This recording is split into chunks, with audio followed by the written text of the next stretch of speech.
네가 집안 대대로 내려온 시간장을 훔쳐 팔아넘긴 것이냐? 시어머니 정씨 부인의 호통과 함께 다온의 방에서는 낯선 은전이 쏟아져 나왔습니다.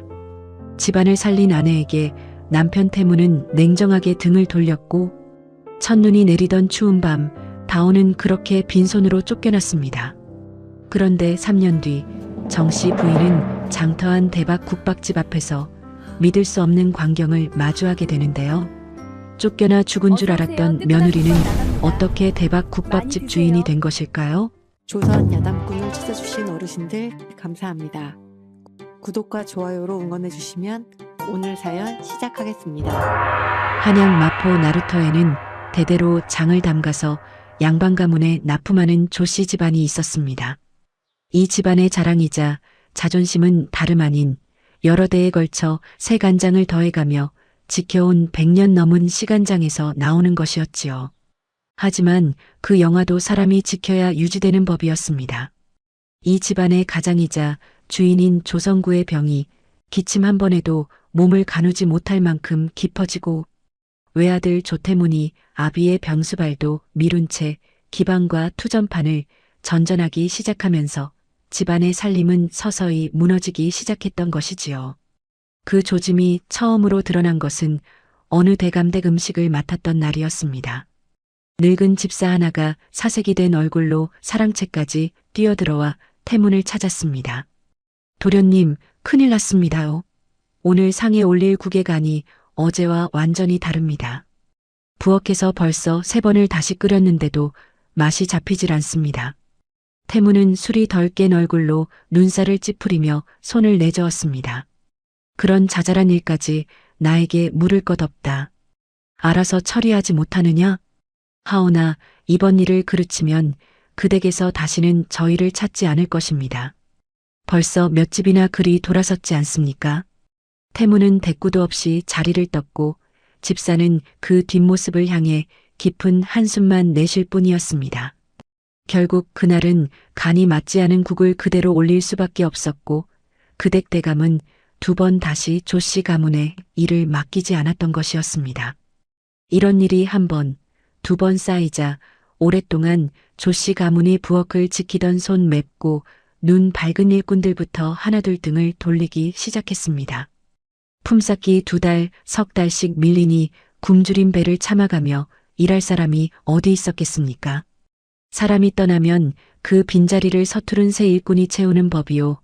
서투른 손이 만든 음식이 맛있을 리 없었으니 악순환은 갈수록 깊어져만 갔던 것입니다.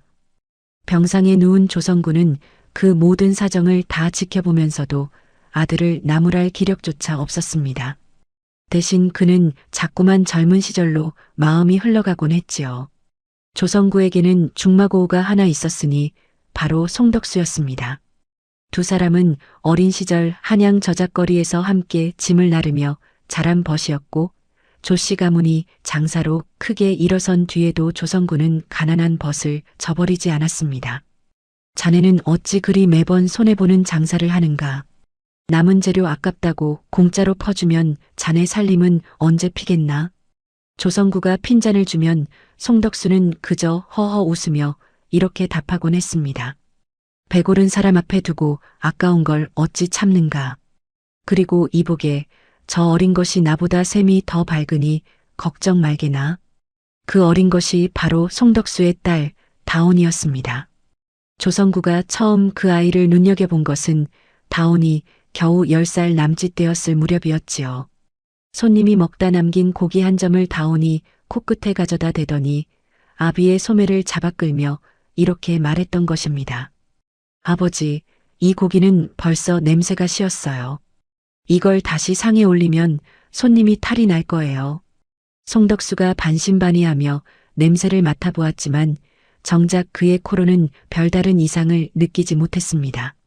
그러나 다음 날 같은 고깃간에서 사온 다른 손님상의 고기에서 정말로 냄새가 나기 시작했으니 그제야 송덕수도 딸의 코가 예사롭지 않다는 것을 깨달았던 것이었습니다. 그 뒤로도 조성구는 몇 번이나 비슷한 광경을 목격했습니다. 장사가 안 되어 남은 고기와 뼈, 시든 무청을 다오니 손수국으로 끓여내어 뱃일로 하루를 보낸 굶주린 짐꾼들에게 헐값에 때로는 공짜로 나누어주는 모습이었습니다. 국물이 다 끓으면 다오는 국자로 한술 떠서 혀끝에 대어보고는 이렇게 중얼거리곤 했지요. 간이 조금 세니 물을 반바가지만 더 부어야겠어요. 그 어린 계집아이의 혀끝이 짚어내는 간의 미묘한 차이가 정작 어른들의 혀로도 쉽게 가려내지 못하는 수준이라는 것을 조성군은 여러 번 확인한 바 있었습니다.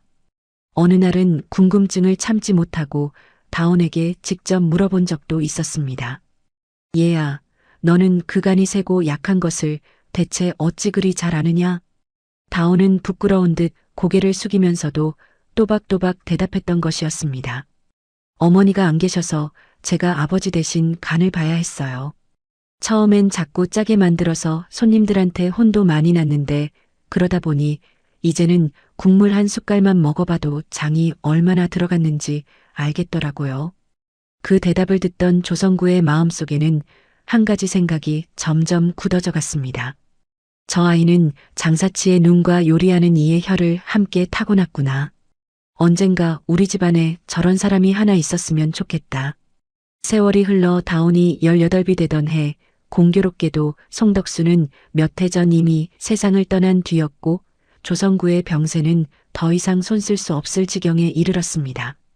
이제는 자신이 죽고 나면 이 집안이 아들의 손에서 완전히 무너질 것이 불보듯 뻔했으니 조성구는 마지막 힘을 짜내어 부인 정씨와 아들 태문을 병상 앞으로 불러들였습니다.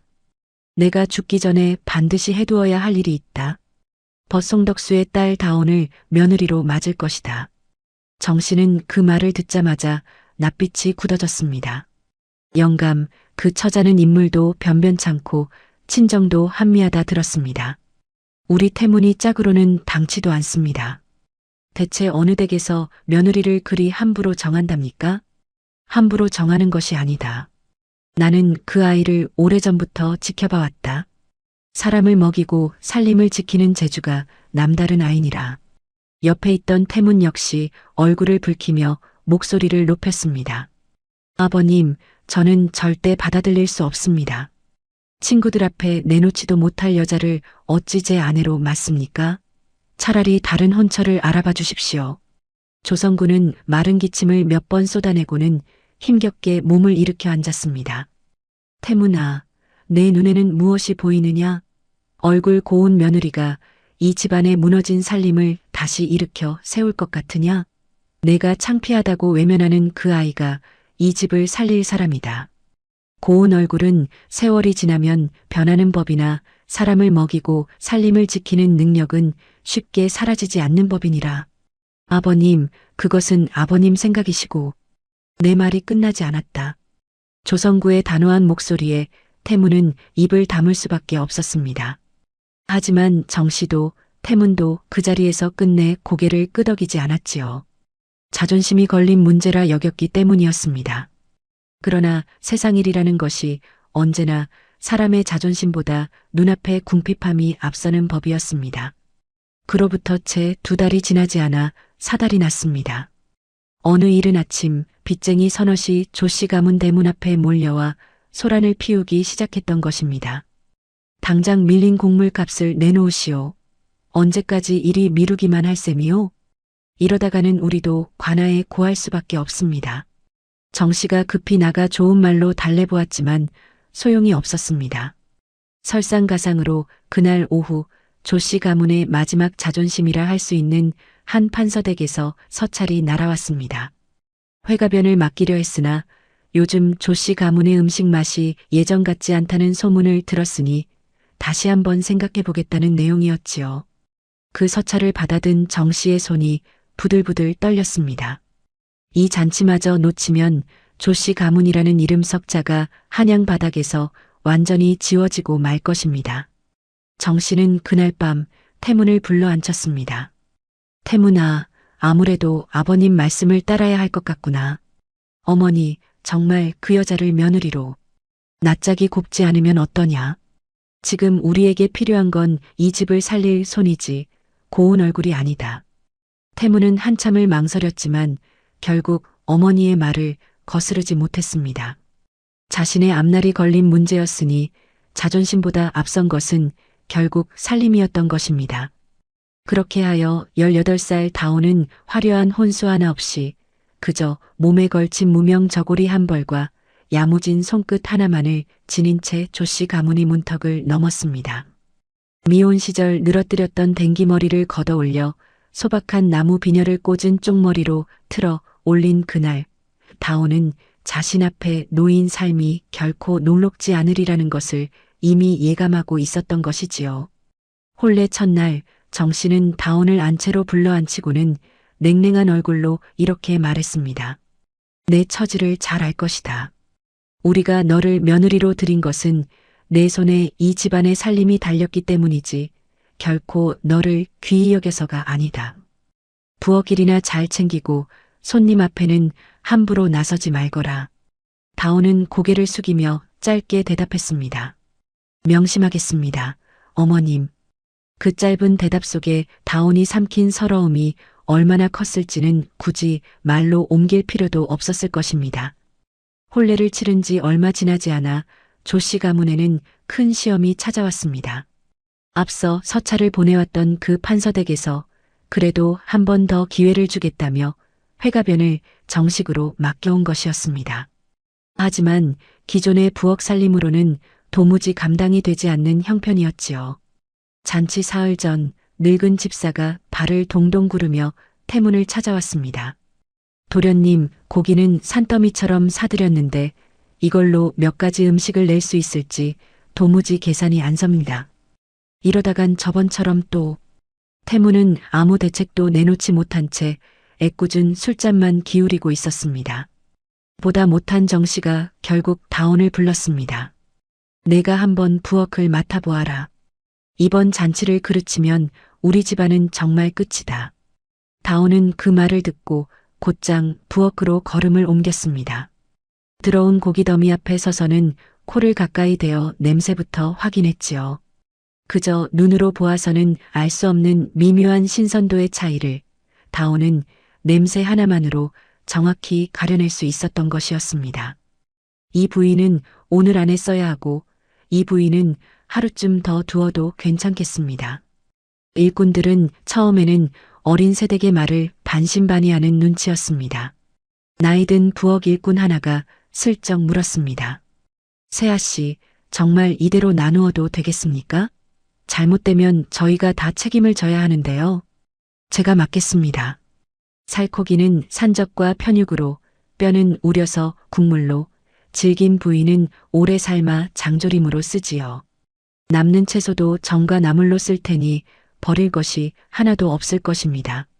정해진 비용 안에서도 상다리가 휘어지는 잔치상을 거뜬히 완성해낼 수 있었던 것입니다.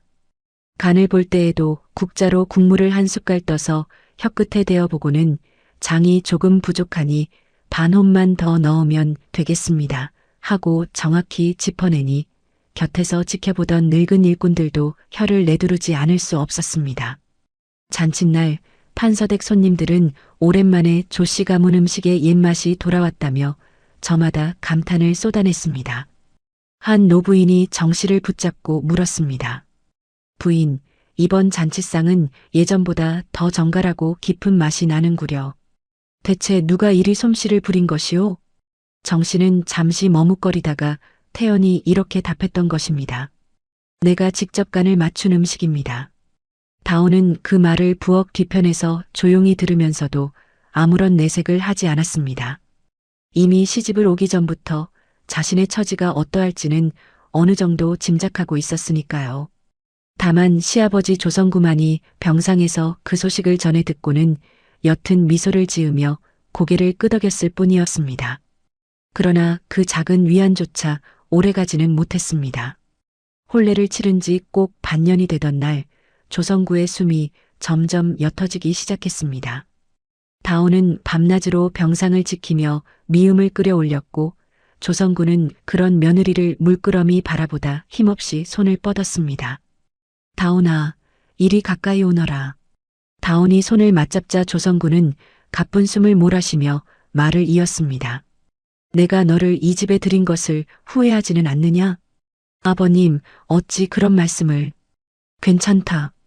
다만 내가 죽고 나면 이 집 사람들이 너를 더욱 함부로 대할까 걱정이구나. 그래도 너는 내 손맛과 판단까지 의심하지는 말거라. 그것만은 누구도 빼앗지 못할 것이다. 그 말을 마지막으로 조성군은 조용히 눈을 감았습니다. 다온을 며느리로 인정하고 지켜주던 유일한 사람이 그렇게 세상을 떠나자 조씨 가문 안에서 다온의 자리는 더욱 위태로워지기 시작했습니다. 정씨와 태문이 냉대는 이제 거리낄 것 없이 노골적으로 드러나기 시작했으니 다온 앞에 놓인 진짜 시련은 바로 그날부터 시작된 것이었습니다. 조성구가 세상을 떠난 뒤 다온의 하루는 닭이 울기도 전에 시작되었습니다. 아직 어둠이 채 가시지 않은 부엌에 홀로 들어가 화덕에 불을 지피고 지난밤 담가둔 곡식을 확인하고 장독대를 돌며 항아리 뚜껑을 하나하나 열어 냄새를 맡아보는 것이 그녀의 첫 일과였던 것입니다.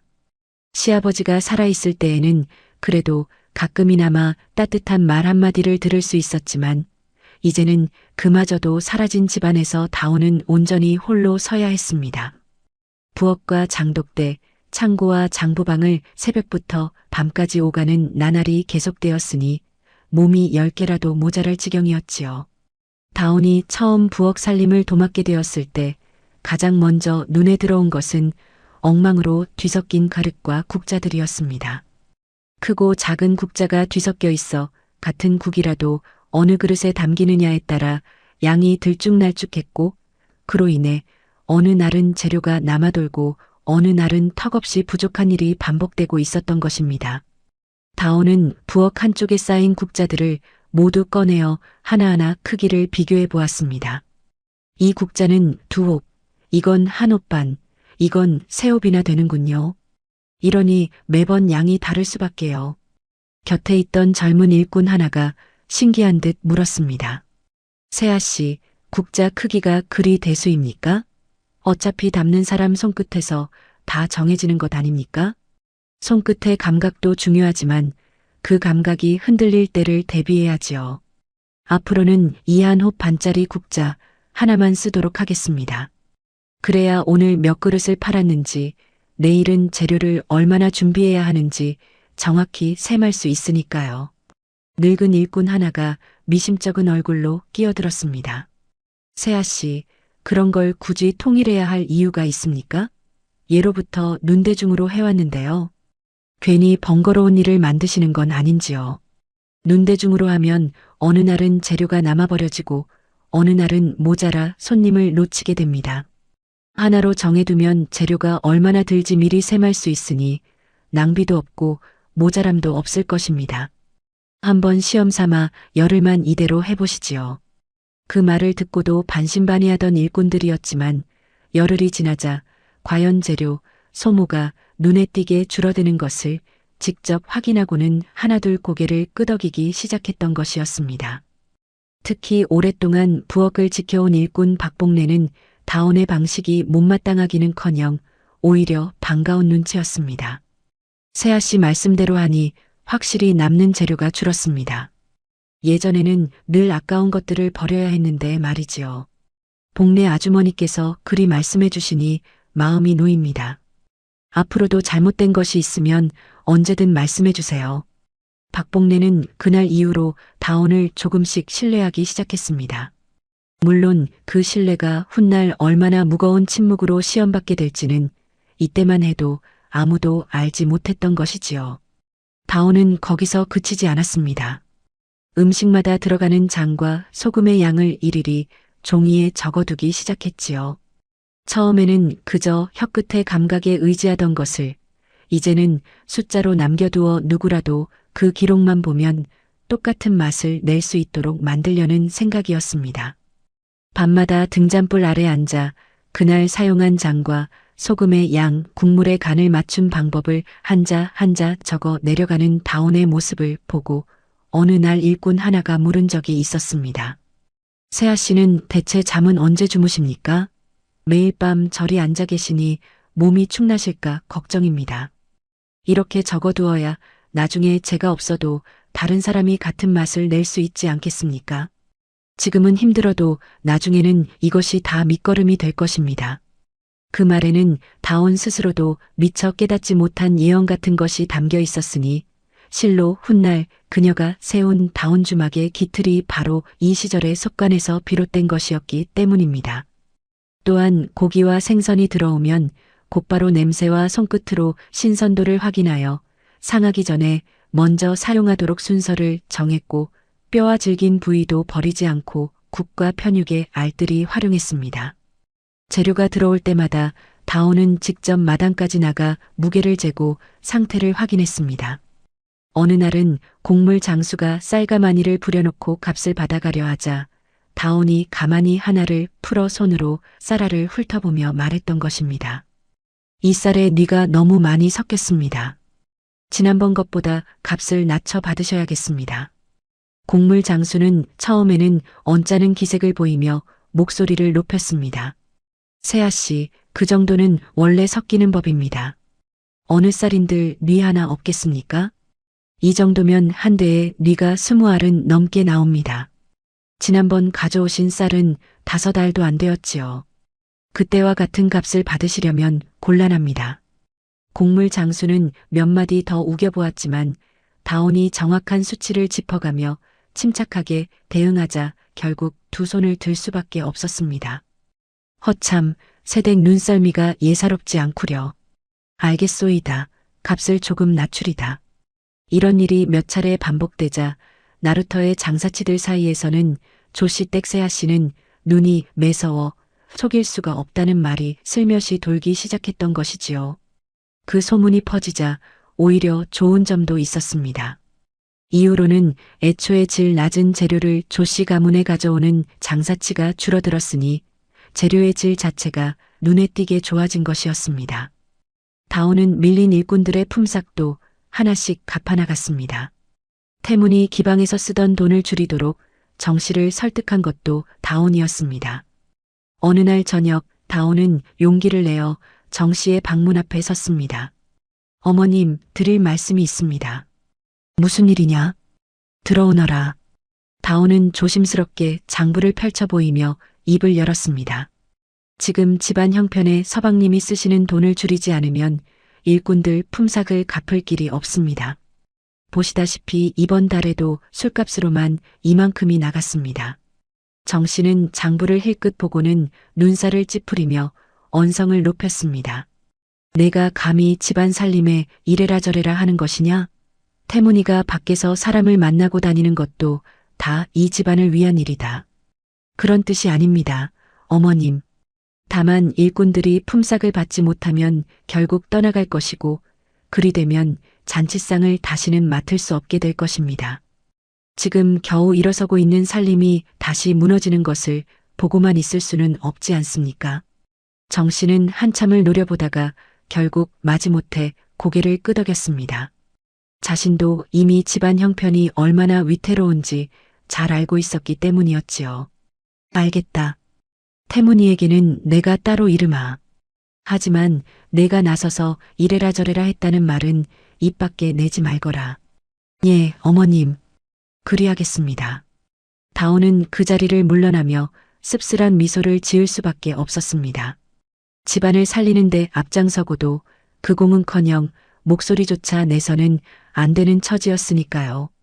그렇게 다온이 들어온 지 1년이 지나자 놀랍게도 끊겼던 잔치상 주문이 하나둘 돌아오기 시작했습니다. 빚도 절반 이상 줄어들었으니 누가 보아도 눈에 띄는 성과였던 것입니다. 그러나 다온의 집안 내 처우는 조금도 나아지지 않았습니다. 오히려 그 반대였습니다. 태무는 친구들이 찾아오면 다온을 부엌 뒤편으로 서둘러 보내곤 했습니다. 손님들 눈에 띄지 말고 음식이나 내오너라. 한 번은 태문의 벗이 다온을 마당에서 마주치고는 무심코 물은 적이 있었습니다. 이보게, 저 여인은 누구인가? 낯이 익지 않은데. 태문은 순간 당황한 기색을 감추지 못하다가 얼른 둘러댔습니다. 아, 저 사람은 먼 친척벌 되는 아이일세. 부엌 길을 좀 거들고 있지. 그 벗은 별다른 의심 없이 고개를 끄덕이며 넘어갔지만 그 말을 부엌 문틈으로 듣고 있던 다온의 심정이 어떠했을지는 짐작하기 어렵지 않을 것입니다. 명색이 정식으로 혼례를 치른 부인을 두고 먼 친척이라 소개하는 남편 앞에서 다온은 그저 입술을 깨물며 국자를 고쳐 잡을 수밖에 없었으니까요. 그날 밤 다온은 홀로 방에 앉아 낮에 들었던 말을 곱씹었습니다. 먼 친척이라 그래. 어차피 이 집에서 내 자리는 처음부터 없었던 것인지도 모르지. 그러나 다온은 그 서러움을 오래 붙들고 있지 않았습니다. 이내 마음을 다잡고 다음날 준비할 재료들을 헤아리기 시작했으니 감정에 휩쓸리기에는 해야 할 일이 너무도 많았던 것입니다. 정씨 역시 다온의 공로를 자신의 것으로 돌리는 일을 멈추지 않았습니다. 다온이 새로 만든 조리법을 두고는 손님들 앞에서 이렇게 자랑하곤 했지요. 이것이 조씨 가문 대대로 내려오는 비법입니다. 저희 시어머니께서 제게 물려주신 것이지요. 또한 다온이 고쳐놓은 장부 방식을 두고는 우리 태문이 머리가 좋아 생각해낸 것입니다 하며 아들의 공으로 둔갑시켰던 것입니다. 정작 태문은 그 장부를 제대로 들여다본 적조차 없었건만 손님들 앞에서는 마치 자신이 직접 고안한 것처럼 으스대곤 했습니다. 다온에게는 새 옷 한 벌도 개인적으로 쓸 돈 한 푼도 주어지지 않았습니다. 시아버지의 유언을 지키며 집안을 실질적으로 이끌어가고 있었지만 정작 그녀의 처지는 품삯도 받지 못하는 부엌 일꾼과 다를 바가 없었던 것입니다.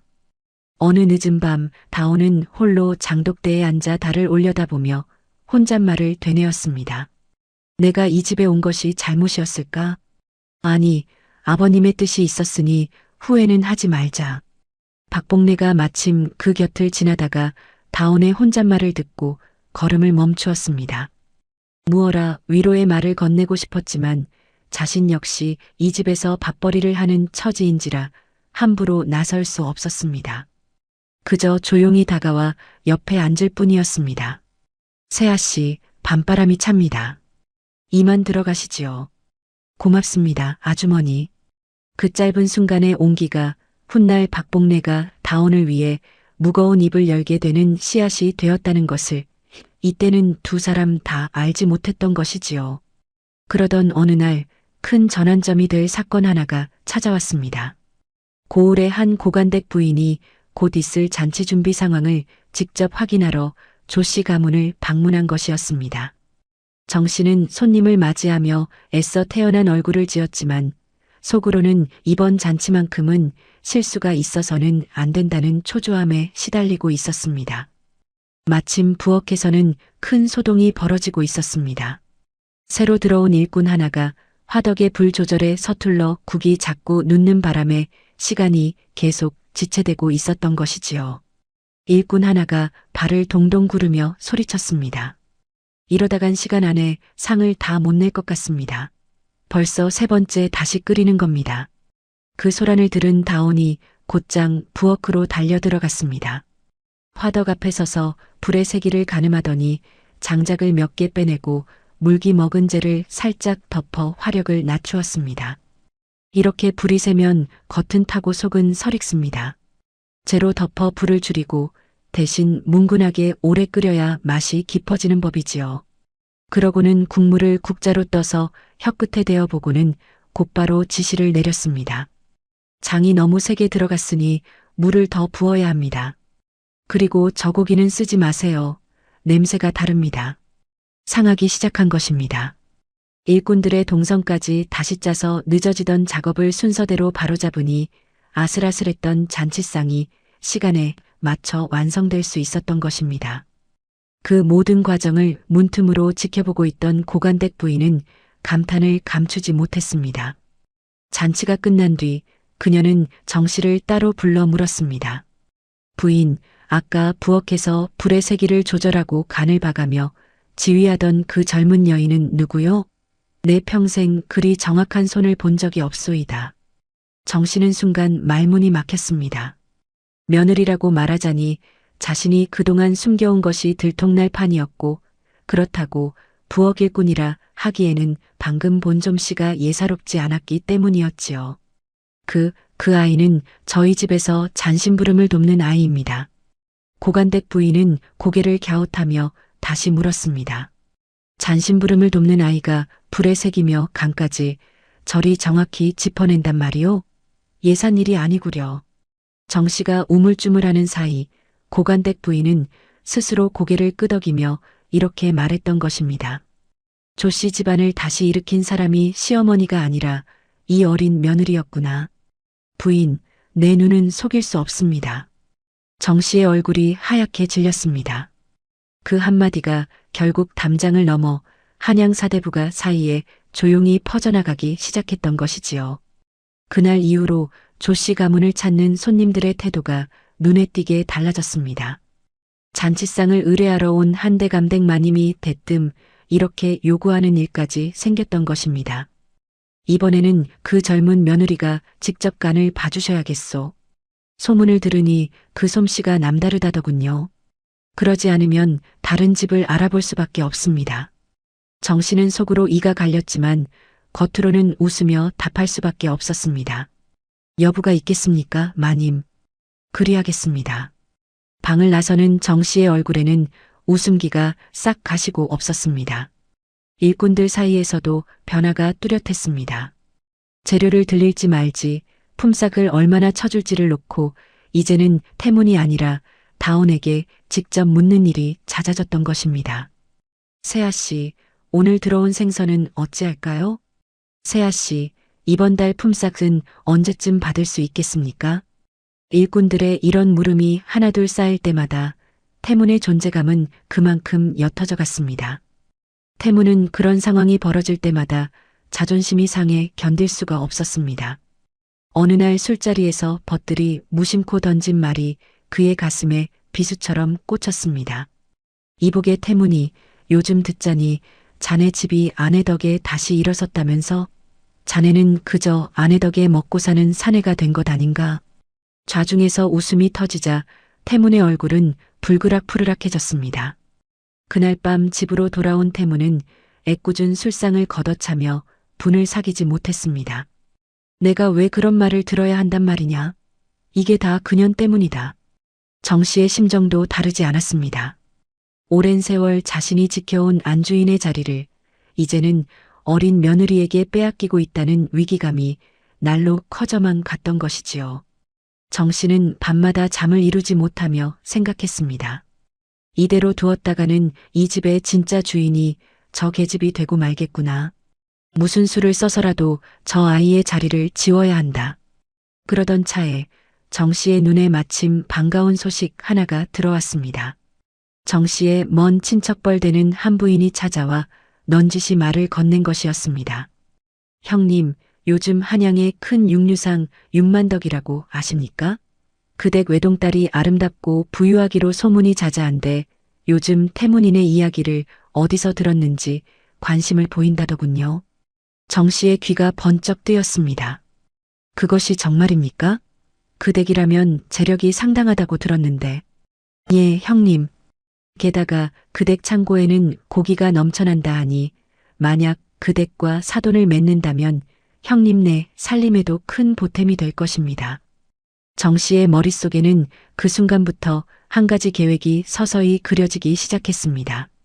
아름답고 부유한 며느리를 새로 들여 체면도 세우고 동시에 눈엣가시 같은 다온의 자리도 지워버릴 수 있다면 그야말로 일석이조가 아니겠는가 하는 생각이었지요. 이는 훗날 다온에게 씻을 수 없는 시련을 몰고 올 폭풍의 시작이었던 것입니다. 한양 저작거리에서 육만덕이라 하면 모르는 이가 없을 정도였습니다.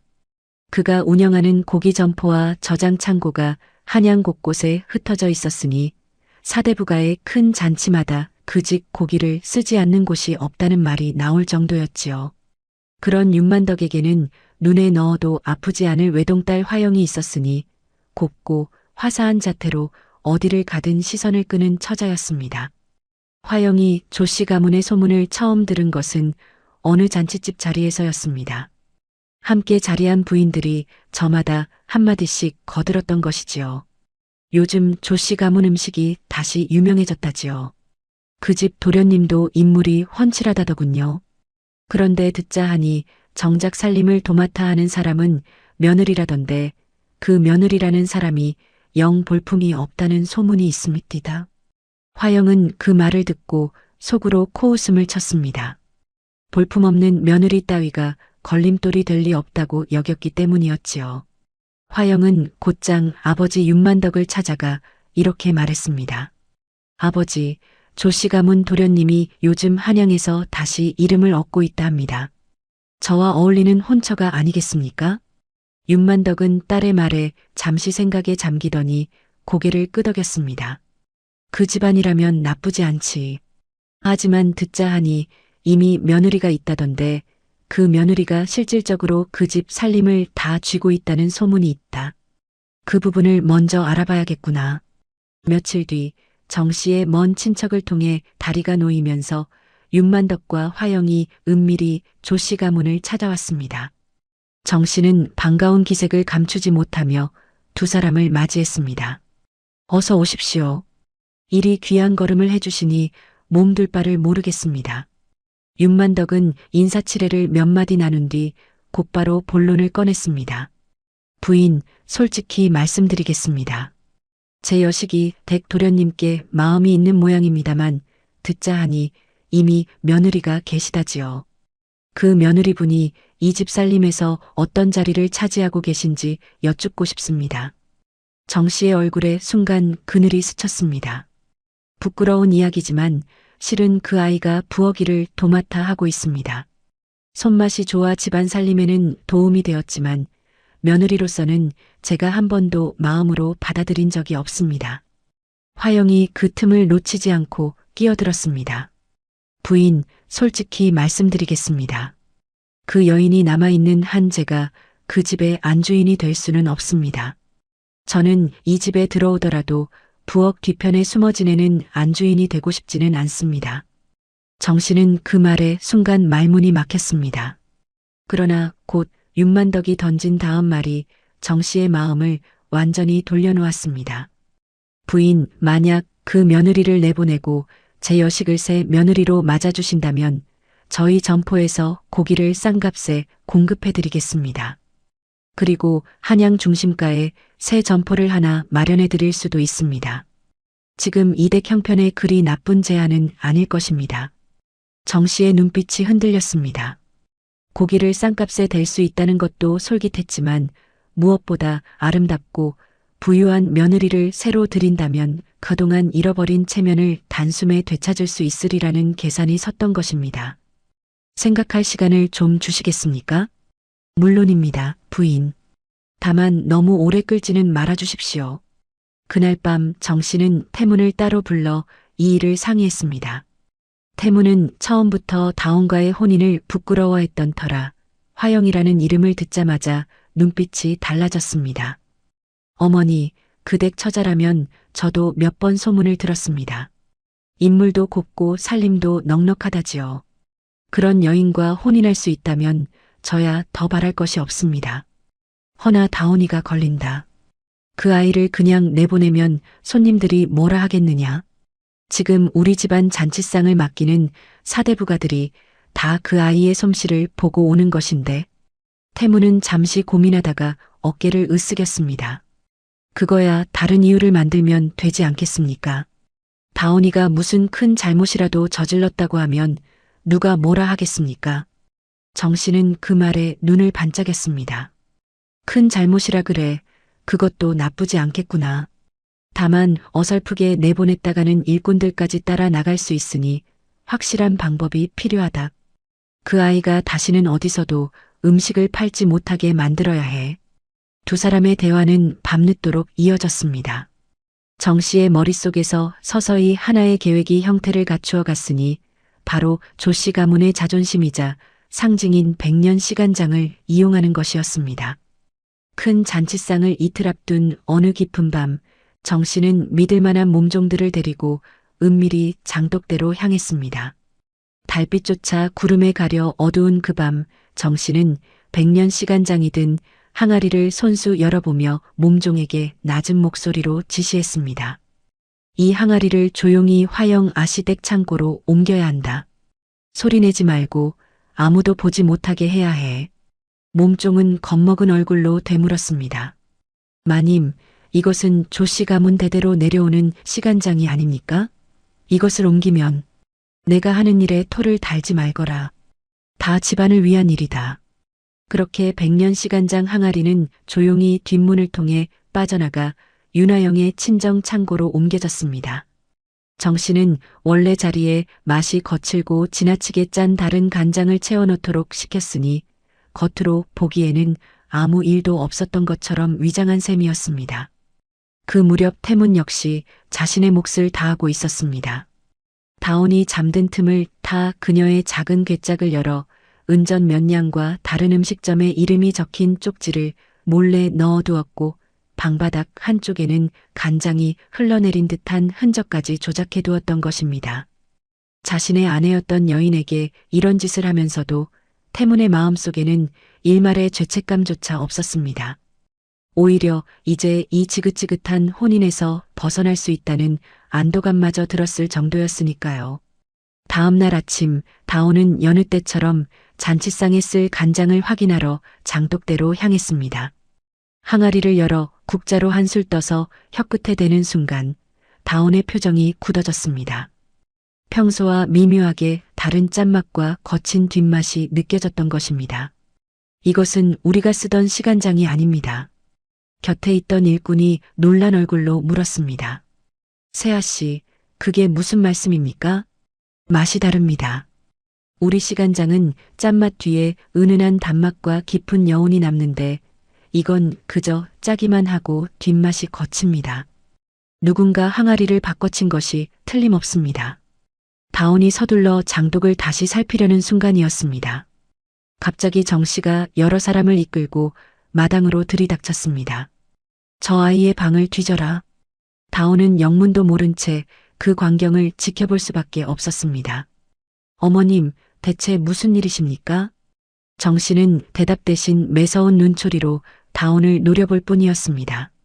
잠시 후 다온의 방을 뒤지던 사람들 사이에서 소란이 일었습니다. 마님, 여기 은전과 쪽지가 있습니다.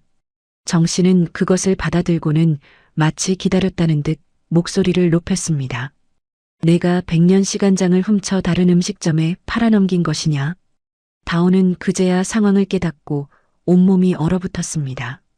낯선 은전 꾸러미와 처음 보는 다른 음식점의 이름이 적힌 쪽지, 그리고 방바닥에 조작된 간장 흔적까지 모든 것이 자신을 올가매기 위해 짜인 것임을 직감했던 것이지요. 어머님, 저는 결코 그런 짓을 한 적이 없습니다. 저 은전과 쪽지는 제가 처음 보는 것들입니다. 그때 태문이 나서서 다온을 향해 손가락질했습니다. 집안을 좀 살렸다고 조씨 집안의 음식과 장독까지 내 것이라 여겼느냐? 뻔뻔하기 짝이 없구나. 다온은 남편의 그 말에 가슴이 무너지는 듯 했습니다. 명색이 부부로 함께 살아온 사람이 지금 자신에게 씌워진 누명을 벗겨주기는커녕 오히려 앞장서서 몰아붙이고 있었으니까요. 서방님, 어찌 서방님까지 그리 말씀하십니까? 제가 간장 맛이 바뀐 것을 가장 먼저 알렸습니다. 제가 정말 시간장을 훔쳤다면 무엇하러 그 사실을 스스로 밝혔겠습니까? 다온의 항변은 논리적이었지만 이미 정 씨는 다온을 몰아낼 결심을 굳힌 뒤였습니다. 정 씨는 코웃음을 치며 다온의 말을 잘랐습니다. 그거야 내가 의심을 피하려고 꾸민 수작이겠지. 내가 집안 비법으로 내 가게를 차리려 했던 것이 분명하다. 그러니 미리 손을 써서 우리 눈을 속이려 한 것이 아니냐? 그 소란 속에서 박복내는 마당 한 구석에서 이 모든 것을 지켜보고 있었습니다. 사실 박복내는 그 며칠 전 깊은 밤 정 씨가 몸종과 함께 시간장 항아리를 옮기는 장면을 우연히 목격한 바 있었습니다. 그날 박복내는 뒷간에 다녀오는 길에 장독대 쪽에서 인기척을 느끼고 몰래 살펴보았던 것이지요. 처음에는 대수롭지 않게 여겼으나 지금 벌어지는 상황을 보니 그날 밤의 일이 바로 이 누명을 위한 계략이었음을 깨달았습니다. 박복내는 몇 번이나 입을 열려 했습니다. 다온이 자신에게 베풀어준 배려와 함께 밤을 지새우며 나누었던 짧은 대화가 떠올랐기 때문이었지요. 그러나 그 순간 정 씨가 박복내를 향해 매서운 눈초리를 보내며 낮게 속삭였습니다. 복내야, 내 아들이 요즘 몸이 성치 않다고 들었다. 만약 여기서 쓸데없는 말을 보탰다가는 내 아들이 다시는 이 근방에서 일자리를 구하지 못하게 될 것이야. 박복래의 얼굴이 하얗게 질렸습니다. 병든 아들을 홀로 키우는 처지에 그 협박은 너무나도 무거운 것이었습니다. 박복래는 결국 고개를 떨구고 입을 다물 수밖에 없었습니다. 그 침묵이 훗날 자신을 얼마나 오랫동안 괴롭히게 될지 이때는 미처 알지 못했던 것이지요. 다온은 더 이상 자신을 변호할 방법이 없었습니다. 친아버지 송덕수는 이미 오래전 세상을 떠났고 아버지가 운영하던 가난한 주막마저 빚으로 넘어간 지 오래였습니다. 돌아갈 곳도 자신을 도와줄 사람도 이 세상에 남아있지 않았던 것입니다. 정 씨는 매몰차게 명령을 내렸습니다. 오늘부로 이 아이를 이 집안에서 내쫓는다. 다시는 이 집 문턱을 넘지 못하게 하라. 마침 하늘에서는 그의 첫눈이 소리 없이 내리고 있었습니다. 다온은 얇은 저고리 한 벌만 걸친 채 대문 밖으로 떠밀려 나갔습니다. 손에 쥔 것이라고는 아무것도 없었으니 그야말로 빈손으로 쫓겨나는 신세였던 것입니다. 다온은 마지막으로 고개를 돌려 남편을 바라보았습니다. 혹시나 하는 마음이었을까요?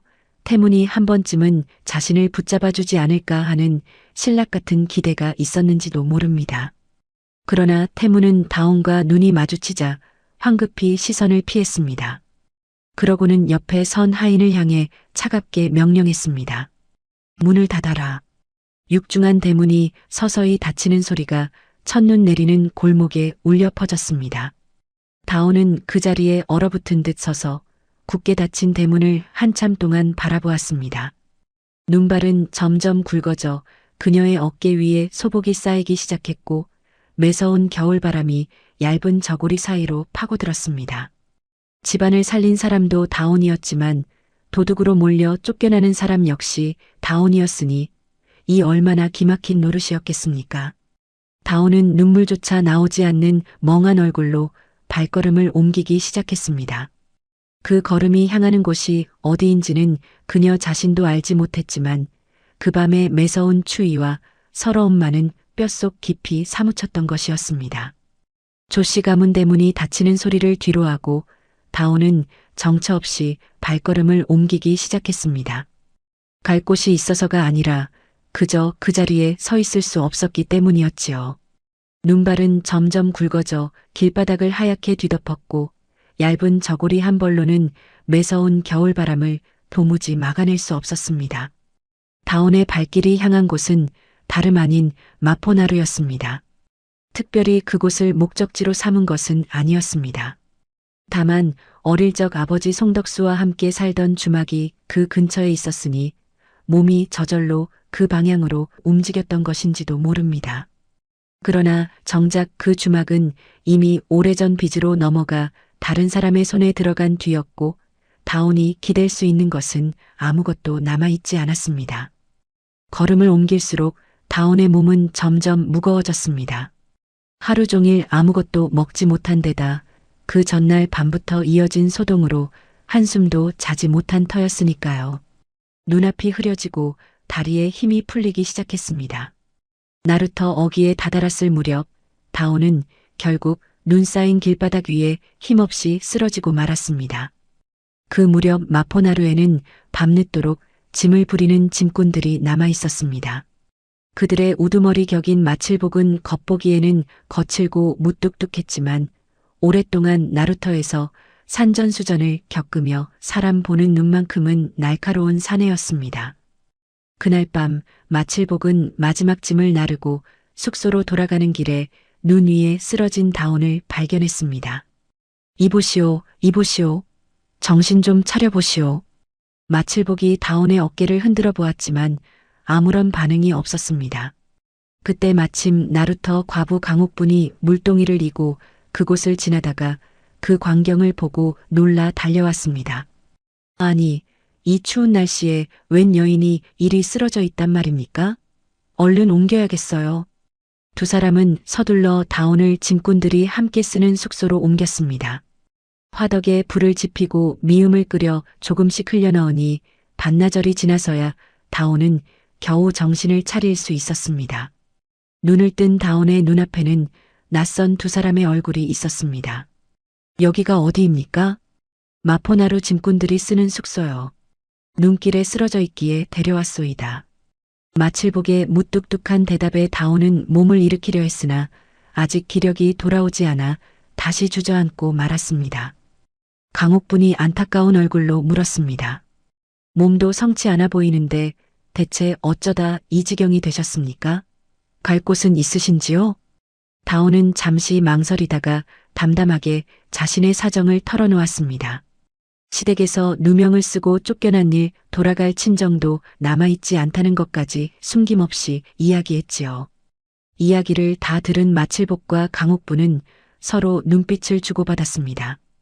그런 사연이라면 세상에 흔치 않은 일이었으니까요.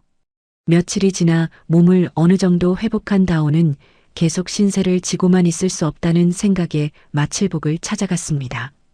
칠복 아저씨, 그동안 거두어 주신 은혜는 잊지 않겠습니다. 하지만 언제까지고 신세를 질 수는 없으니 이제 제가 갚을 방법을 찾아야겠습니다. 다온은 고개를 숙이며 힘주어 말했습니다. 먹고 장값을 일해서 갚겠습니다. 무슨 일이든 시켜주십시오. 마칠복은 다온을 물끄러미 바라보다가 입을 열었습니다. 새댁이 시댁에서 부엌일을 도맡아 했다고 들었소. 손맛이 좋다고도 하고. 그렇다면 차라리 장사를 해보는 것은 어떻겠소? 다온은 뜻밖의 제안에 눈을 크게 떴습니다. 장사라고요? 하지만 저는 가진 것이 아무것도 없습니다. 마칠복은 나루터 한쪽에 있는 낡은 취사막으로 다온을 데려갔습니다. 짐꾼들이 공동으로 밥을 지어 먹던 곳이었는데 지붕에는 구멍이 뚫려 있고 찬바람이 그대로 들이치는 데다 남아있는 것이라고는 작은 화덕과 오래된 솥 하나뿐이었습니다. 보다시피 변변찮은 곳이요. 하지만 이거라도 쓰겠다면 내 줄이다. 다온은 그 초라한 공간을 둘러보며 마음이 복잡해졌습니다. 그러나 마칠복의 다음 말이 다온의 마음을 다잡게 만들었습니다. 다만 이것 하나는 분명히 해둡시다. 내가 공짜로 이걸 내주는 것은 아니오. 장사가 되면 자리값과 솥값을 조금씩 갚으시오. 나도 이 나루터에서 먹고 사는 처지라 그냥 퍼줄 여유는 없소이다. 다온은 그 말에 오히려 마음이 놓였습니다. 값없이 받는 동정이었다면 언제 거두어질지 모른다는 불안이 있었겠지만 분명한 조건이 있는 거래라면 스스로의 힘으로 갚아나갈 수 있었으니까요. 그리하겠습니다. 반드시 갚겠습니다.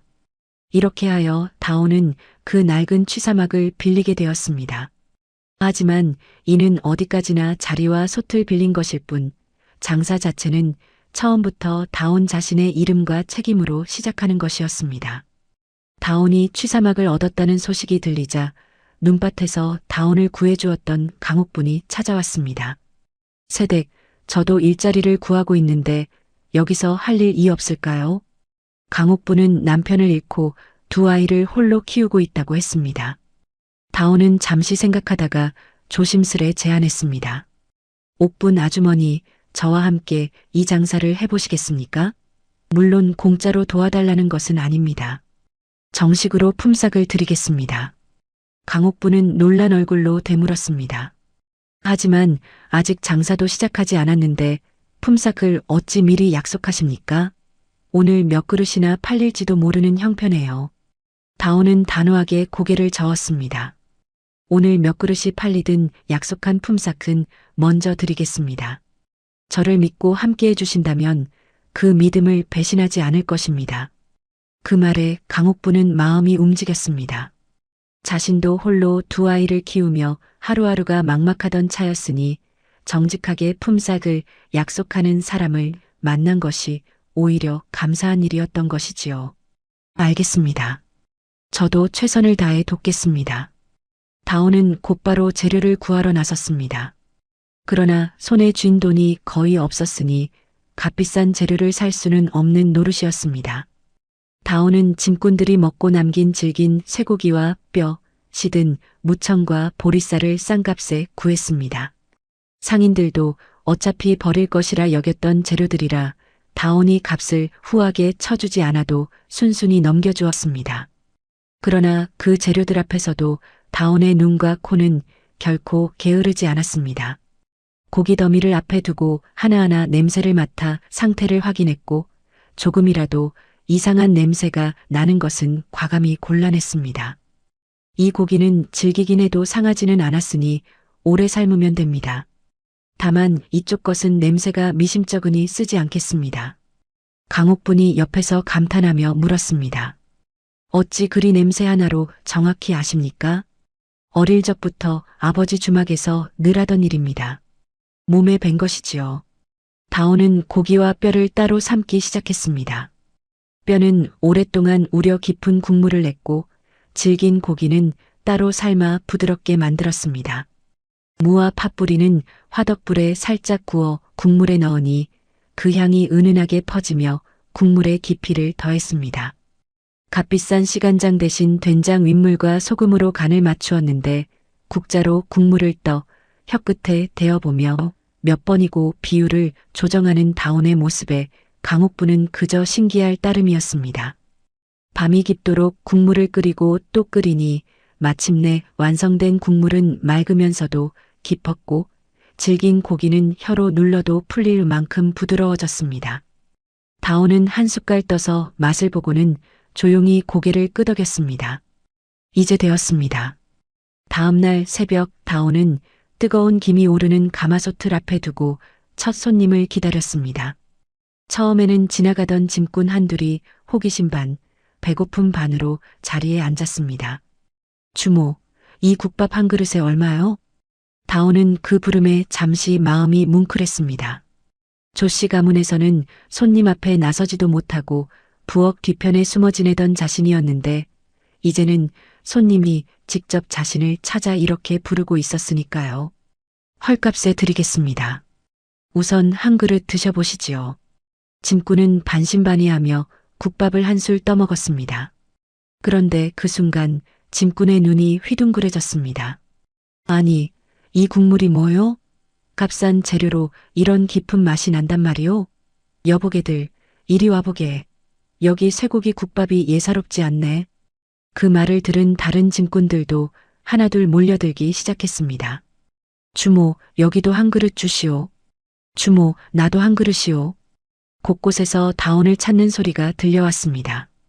다온은 직접 가마솥 앞에 서서 국자로 국물을 뜨고 뜨거운 그릇을 손님들 앞에 손수 내며 하나하나 응대했습니다.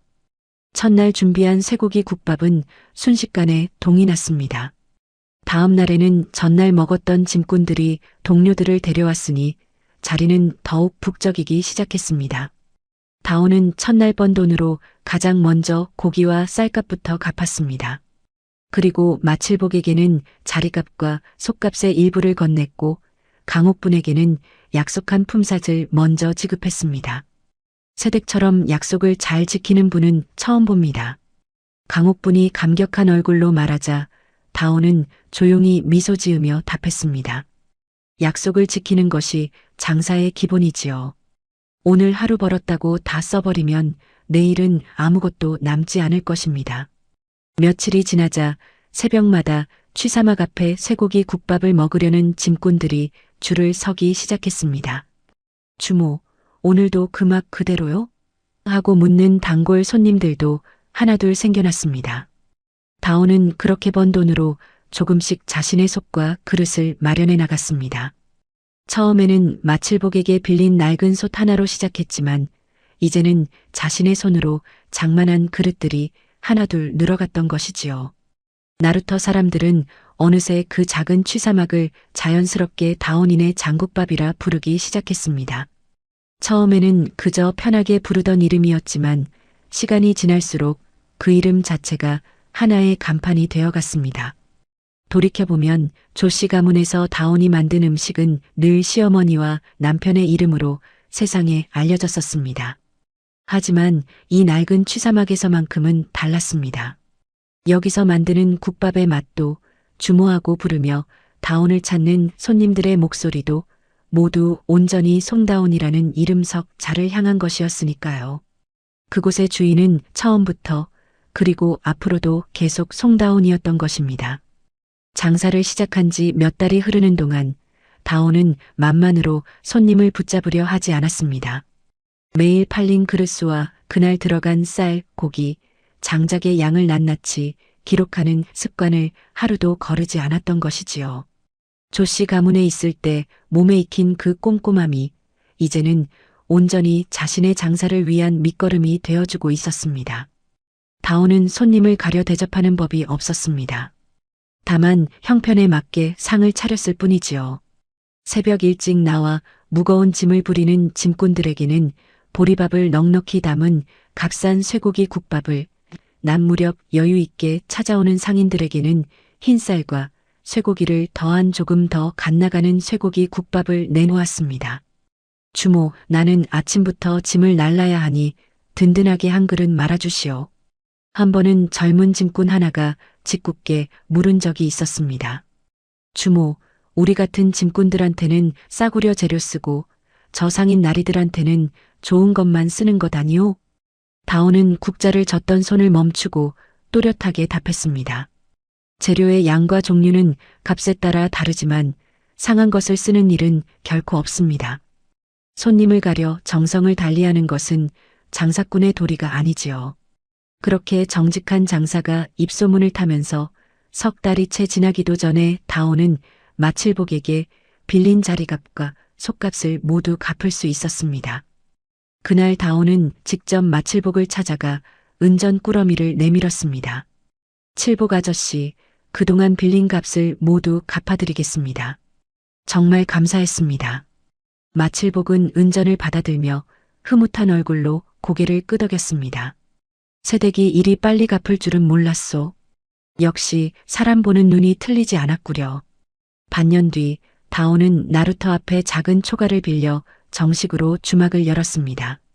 지붕에 구멍이 뚫린 취사막으로는 비바람과 겨울 추위를 견디기 어려웠으니 더는 미룰 수 없는 결정이었지요. 현판에는 거창한 상호 대신 사람들이 이미 부르던 이름 그대로 다온 주막이라 적었습니다. 다온은 번 돈을 조금씩 모아 초가를 고쳐나갔고 이듬해에는 건물 자체를 사들여 명실상부한 주인이 되었습니다. 그 무렵부터 일꾼들은 다온을 주인마님이라 부르기 시작했으니 조씨 가문에서 부엌 뒤편에 숨어 지내던 시절과는 완전히 다른 삶이 시작된 것이었습니다. 다온은 옥분 아주머니를 부엌 책임자로 세우고 시댁에서 쫓겨나거나 남편을 잃은 여인들을 정식 품삯을 주며 하나둘 받아들였습니다. 저도 한때 그런 처지였습니다. 이곳에서는 일한 만큼 정당한 값을 받을 것이니 걱정하지 마세요. 국자와 그릇 크기를 통일하고 조리법을 세세히 기록해둔 덕에 새로 들어온 일꾼도 며칠이면 같은 맛을 낼 수 있게 되었습니다. 다온이 쫓겨난 지 2년이 지나자 다온 주막은 짐꾼뿐 아니라 상인과 양반까지 찾는 유명한 곳이 되었습니다. 소문이 퍼지자 서강과 용산나루의 상인들이 잇따라 점포를 열어달라 청했습니다. 다온은 이미 갖춰둔 기록과 체계를 믿고 청을 받아들였습니다. 이곳과 똑같은 맛과 정직함을 지킬 것입니다. 그것이 지켜지지 않는다면 아무리 손님이 몰려도 저는 만족하지 않을 것입니다. 그렇게 다온은 서강과 용산의 두 번째, 세 번째 다온 주막을 열었습니다. 새 점포와 솥, 창고 모두 다온 개인의 소유였습니다. 이 무렵부터 일꾼들은 다온을 행수마님이라 부르기 시작했으니 새 점포를 거느린 규모에 걸맞은 호칭이었습니다. 옥분 아주머니는 마포본점 부엌을 총괄했고 마칠복은 새 주막의 쌀과 고기 운송을 도맡았습니다. 두 사람 모두 든든한 동료였지만 새 주막의 진짜 주인은 처음부터 끝까지 송다운 한 사람이었습니다. 반면 다온이 사라진 조씨 가문의 사정은 나날이 나빠지고 있었습니다. 정씨는 다온이 남기고 간 기록들을 흉내내려 애썼지만 정작 재료의 상태를 냄새로 가늠하고 간의 미묘한 비율을 혀끝으로 짚어내는 감각만큼은 도무지 흉내낼 수가 없었습니다. 이 장부에 적힌 대로 장을 넣었는데 어찌 맛이 이 모양이냐? 일꾼은 곤란한 얼굴로 대답했습니다. 마님, 장부에는 양만 적혀 있지 그날그날 재료가 얼마나 짠지 신지는 적혀 있지 않습니다. 예전 새아씨께서는 그걸 혀로 가늠하셨다는데 저희는 그럴 재간이 없습니다. 숫자로 남긴 기록은 흉내낼 수 있어도 다운이 지닌 타고난 감각만큼은 결코 베낄 수 없는 것이었으니까요. 잔치상은 날마다 맛이 달라졌고 어렵게 다시 얻었던 사대부가의 주문들도 하나둘 끊기기 시작했습니다. 태문가의 혼담이 오가며 살림에 부쩍 관여하기 시작한 윤하영은 다운이 하던 일을 그저 부엌 일꾼에게 시키면 될 것이라 가볍게 여겼습니다. 그러나 화영에게는 음식과 장사에 대한 관심도 재능도 전혀 없었습니다. 어머님, 아직 정식으로 혼례를 올리기도 전인데 제가 어찌 이 집 살림에 나선단 말입니까? 부엌 일이야 아랫사람들이 알아서 하는 것 아닙니까? 정씨는 그런 화영의 태도에 속이 타들어갔습니다. 곱고 부유한 며느리를 얻어 체면을 세우려던 것이었건만 정작 살림에는 손끝 하나 대려 하지 않으니 답답할 노릇이었지요. 그렇다고 이제와 혼담을 물리자니 다운을 대신할 사람이 달리 없어 더욱 초조해질 뿐이었습니다. 태문 역시 예전처럼 벗들에게 비웃음을 사는 신세로 돌아가고 있었으니 조씨 가문이 가세는 하루가 다르게 기울어갔습니다. 그러던 어느 날 마포나루를 오가며 곡물을 거래하던 상인 하나가 조씨 가문에 곡식을 데려왔다가 무심코 말을 흘렸습니다. 요즘 마포나루 쪽에 가보셨습니까?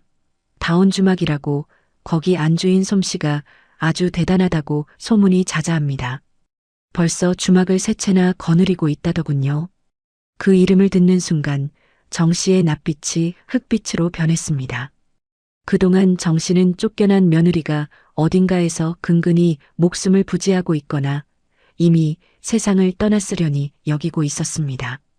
그런데 그 며느리가 죽기는커녕 한양에서 손꼽히는 주막의 주인이 되었다니 이는 단순한 배 아픔을 넘어선 두려움으로 다가왔습니다. 그 아이가 살아서 저리 번듯하게 되었다면 그날 밤의 일을 잊지 않고 있을 것이 아닌가. 언제고 그때의 진실을 떠들고 다니면 우리 집안은 그야말로 끝장이다. 정씨는 그날 밤 태문을 불러 앉혔습니다. 태문아, 다온이가 살아있다는구나. 그것도 주막을 세 채나 거느린 몸이 되어서 말이다. 집에서 내친 후에 죽은 줄로만 알았는데 살아있는 것도 모자라 주막 세 채의 주인이 되어 있다니 언젠가 화근이 될 게 분명하구나. 이대로 둘 수는 없다. 태문도 옆에서 거들었습니다. 어머니, 그년이 잘된 꼴을 보고만 있을 수는 없습니다. 게다가 언제 그때 이를 떠벌리고 다닐지 모르는 노릇이니 무슨 수를 써서라도 끝을 봐야 합니다. 정씨는 아직 정식 혼례를 올리지 않았지만 다온에게 여전히 이가 갈리는 윤하영을 떠올리고는 은밀히 사정을 전했습니다. 화영도 흔쾌히 응했습니다. 그 여인이 아직도 우리 혼사에 그림자를 들이우고 있다니 저도 가만히 있을 수는 없지요. 저희 친정 창고를 쓰시겠다면 얼마든지 내어드리겠습니다.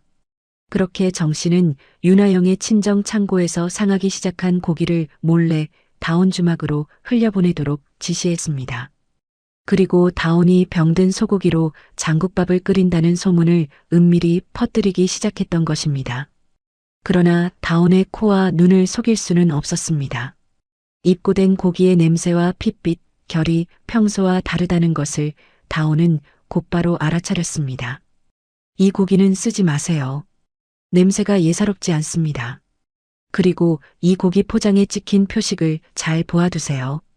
어느 집에서 온 것인지 알아두어야 합니다. 다온은 그 고기를 한 점도 사용하지 않은 채 따로 보관해 두었고 포장에 찍힌 윤씨 집안의 표식과 배달꾼의 이름까지 장부에 세세히 적어두었습니다. 며칠 뒤 병든 고기를 쓴다는 소문을 듣고 관원이 다온 주막에 들이닥쳤습니다. 쇠고기 국밥에 병든 소고기를 쓴다는 고발이 들어왔다. 확인해야겠다. 다온은 조금도 당황하지 않고 손대지 않은 고기와 장부를 그대로 내밀었습니다. 관원은 포장에 선명하게 찍힌 표식을 발견하고는 미간을 좁혔습니다. 이 표식은 한양의 육류상 윤씨 집안의 것이 아니오? 어찌 이 댁으로 상한 고기가 흘러들어왔단 말이오? 저도 그것이 의아합니다. 다만 저는 이 고기를 결코 쓰지 않았으니 제 죄가 아니라는 것만 밝혀주시면 됩니다. 관원은 그 표식과 배달꾼의 이름을 따로 적어두었습니다. 과연 듣던 대로 꼼꼼한 사람이구려. 다만 이 표식은 내 따로 기억해 두겠소이다. 어찌된 영문인지는 두고 볼 일이오. 다온을 향한 모함은 결국 실패로 돌아갔습니다. 그러나 관원의 마음 한구석에는 어찌하여 윤씨 집안의 고기가 이곳까지 흘러들어와 문제를 일으켰는가 하는 의문이 남아 있었으니 이는 훗날 더 큰 진실이 드러나는 실마리로 이어지게 되었던 것입니다. 그 소동이 있고 얼마 지나지 않아 뜻밖의 손님이 다온을 찾아왔습니다. 다름 아닌 박복내였습니다. 박복내는 조씨 가문을 떠나 다온 앞에 무릎을 꿇었습니다. 세아씨 정말 죄송합니다. 그동안 제가 알고도 침묵했던 것을 이제야 고백하러 왔습니다. 박복내는 눈물을 흘리며 그날 밤의 진실을 털어놓았습니다. 제가 그날 밤 정씨 마님이 몸종과 함께 100년 시간장 항아리를 옮기는 것을 똑똑히 보았습니다. 그것이 윤씨댁 창고로 옮겨졌다는 것도 알고 있었지요. 하지만 마님이 제 아들을 두고 협박하시는 바람에 그만 입을 다물고 말았습니다. 그런데 얼마 전 이 댁 상한 고기 소동을 듣고 나니 더는 견딜 수가 없었습니다. 그 고기 역시 윤씨 댁에서 흘러나왔다면 필시 마님이 또 무슨 짓을 꾸민 것이 틀림없다는 생각이 들었으니까요. 다온은 그제야 관원이 남긴 의문과 박복내의 고백이 하나로 이어진다는 것을 깨달았습니다. 아주머니 말씀을 들으니 이제야 앞뒤가 맞는 것 같습니다.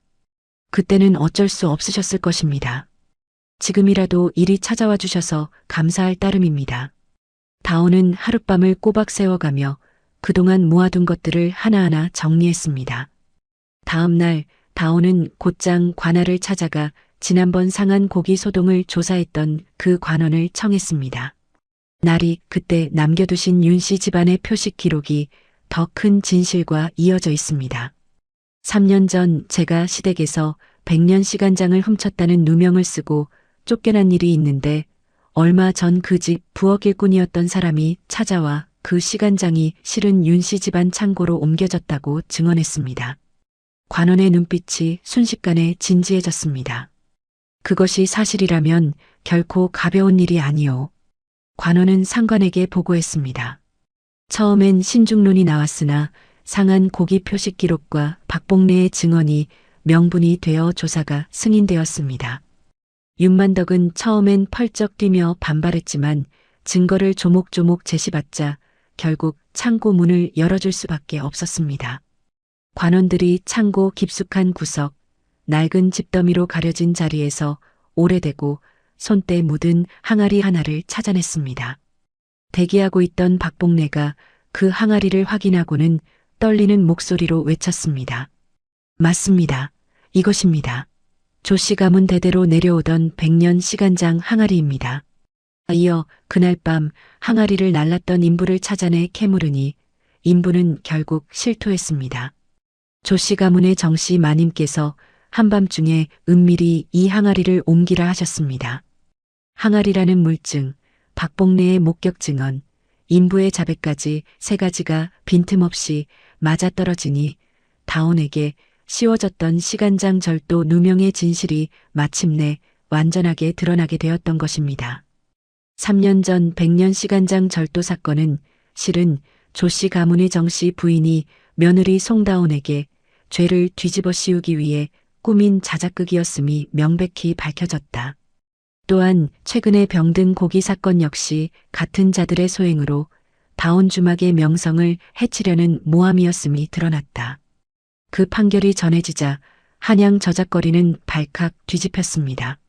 3년 전 억울하게 쫓겨났던 그 며느리가 이제는 어엿한 5주막의 주인이 되어 자신의 누명을 스스로 벗겨냈다는 소식은 사람들의 입에서 입으로 퍼지며 큰 화제가 되었던 것입니다.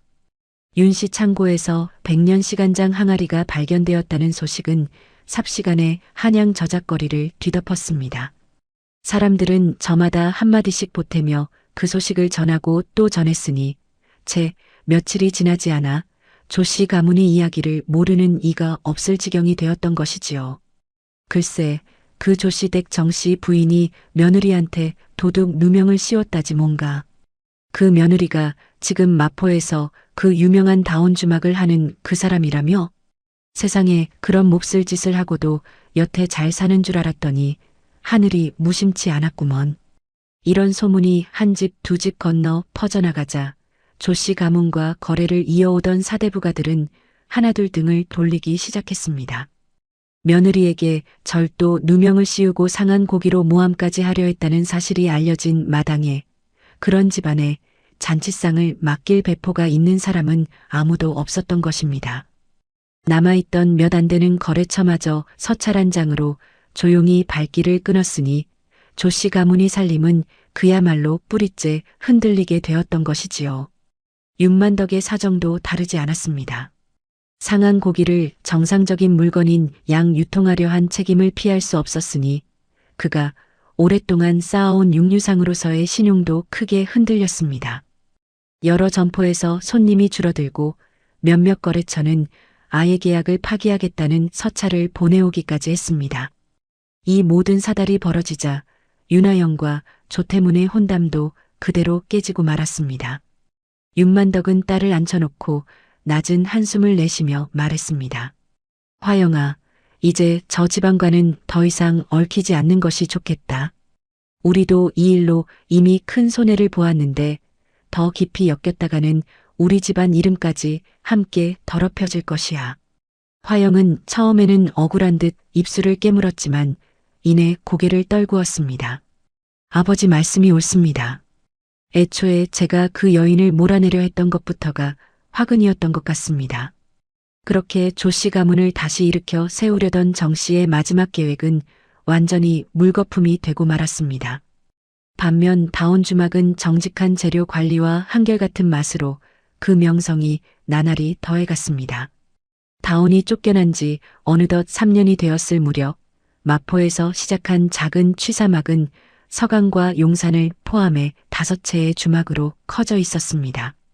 모든 주막과 솥, 쌀과 고기를 보관하는 창고까지 전부 다운이 자신의 돈으로 마련한 것이었지요.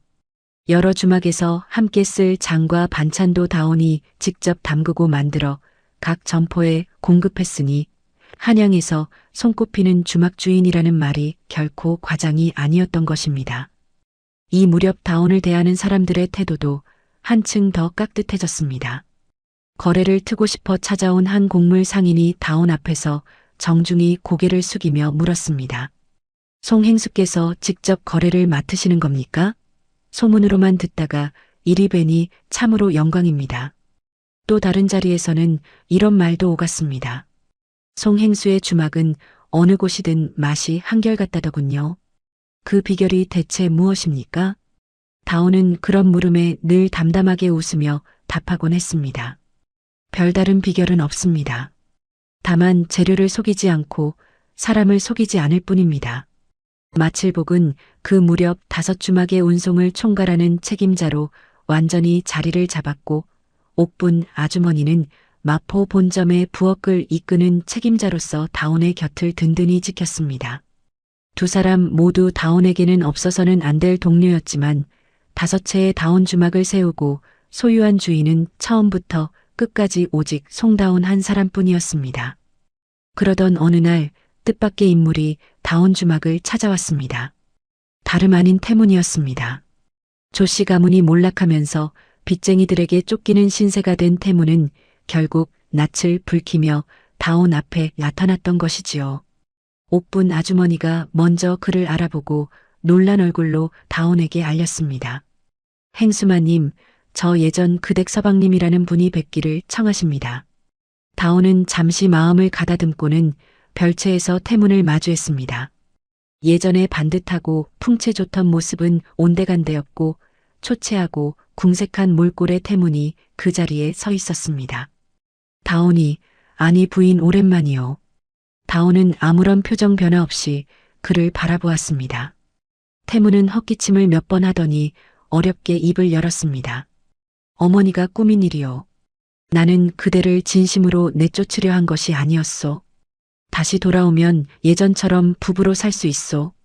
다오는 잠시 그 말을 곱씹었습니다. 한때는 저 말 한마디에 눈물이 났을지도 모를 일이었으나 지금 다온의 마음속에는 그저 씁쓸함만이 남아있을 뿐이었습니다.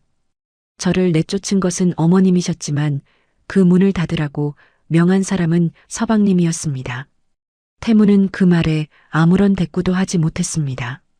다온은 차분히 말을 이었습니다. 서방님은 그날 제 눈을 피하셨지요. 그리고 문을 닫으라 명하셨습니다. 저는 그 순간을 잊은 적이 없습니다. 태무는 고개를 떨군 채 한참을 서 있다가 결국 아무 말도 더 잊지 못하고 물러갈 수밖에 없었습니다. 며칠 뒤에는 정 씨가 직접 다온 주막을 찾아왔습니다. 한때 위세 등등했던 그 모습은 사라지고 초라한 행색의 정 씨가 다온 앞에 무릎을 꿇었습니다. 행수마님, 아니 다온아, 내가 잘못했다. 내가 돌아와 음식을 맡는다면 조씨 집안의 모든 것을 내게 주마. 제발 부엌의 불을 다시 밝혀다오. 곁에서 지켜보던 옥분 아주머니와 일꾼들이 모두 숨을 죽였습니다. 다온은 잠시 정 씨를 내려다보다가 천천히 고개를 저었습니다. 저는 그 집을 살리고도 며느리로 인정받지 못했습니다. 이제와 그 집의 주인이 될 생각도 없습니다. 제 집은 제 손으로 이미 세웠습니다. 정 씨는 눈물을 흘리며 다시 매달렸습니다. 내가 정말 잘못했다. 그때는 내 눈이 어두워 내 진가를 알아보지 못했다. 이제라도 늦지 않았으니. 다온은 조용히 정 씨를 일으켜 세우며 말했습니다. 어머님, 저는 어머님을 원망하지 않으렵니다. 다만 그 집으로 돌아갈 마음도 없습니다. 이제 저에게는 지켜야 할 사람들과 일구어 놓은 것들이 있으니까요. 정 씨는 더 이상 아무 말도 하지 못한 채 그 자리를 물러났습니다. 다온은 몰락한 시댁을 사들이거나 그들의 시간장을 차지하려는 마음을 조금도 품지 않았습니다. 대신 다온은 버림받은 며느리와 과부, 친정이 없는 여자들을 계속해서 고용하며 음식과 장사법을 가르쳤고 일한 만큼 정당한 품삯을 지급하는 일을 이어나갔습니다. 그로부터 얼마 뒤 첫눈이 내리는 날이었습니다. 다온은 오랜만에 걸음을 옮겨 자신이 쫓겨났던 조씨 가문 앞을 지나게 되었습니다. 한때 화려했던 소슬대문은 이제 굳게 닫힌 채 먼지가 앉아 있었고 담장 너머로 보이는 장독대에는 텅 빈 항아리들만이 쓸쓸히 놓여 있었습니다. 다온은 그 앞에 잠시 멈춰서서 지난 날을 떠올렸습니다. 18 어린 나이로 이 문턱을 넘었던 순간부터 첫눈 내리는 밤 빈손으로 쫓겨나던 그 순간까지 모든 것이 마치 어제 일처럼 선명하게 떠올랐던 것입니다. 길 건너 다온 주막에서는 뜨거운 김이 쉼없이 솟아오르고 있었습니다. 쇠고기 국밥을 기다리는 손님들이 골목 끝까지 길게 줄을 서 있었으니 그 광경은 굳게 닫힌 조씨 가문의 대문과 극명한 대조를 이루고 있었습니다. 함께 걸음을 하던 옥분 아주머니가 조심스레 물었습니다. 행수마님은 그 집의 100년 시간장이 아깝지 않으십니까? 그 항아리 하나만 있었어도 지금보다 훨씬 수월하셨을 텐데요. 다온은 끓고 있는 가마솥 쪽을 가만히 바라보며 대답했습니다.